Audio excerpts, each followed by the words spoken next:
তুই অন্যায় ভাবে জায়গা দখল কইরা বিল্ডিং করতাছস। আর কোন অন্যায় দেখলে আমার মাথা ঠিক থাকে না।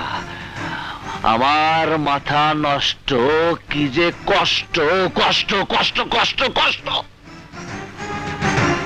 আজ তোরে ফাইনাল ফাইনাল ফাইনাল করে ফেলাবো। Final final.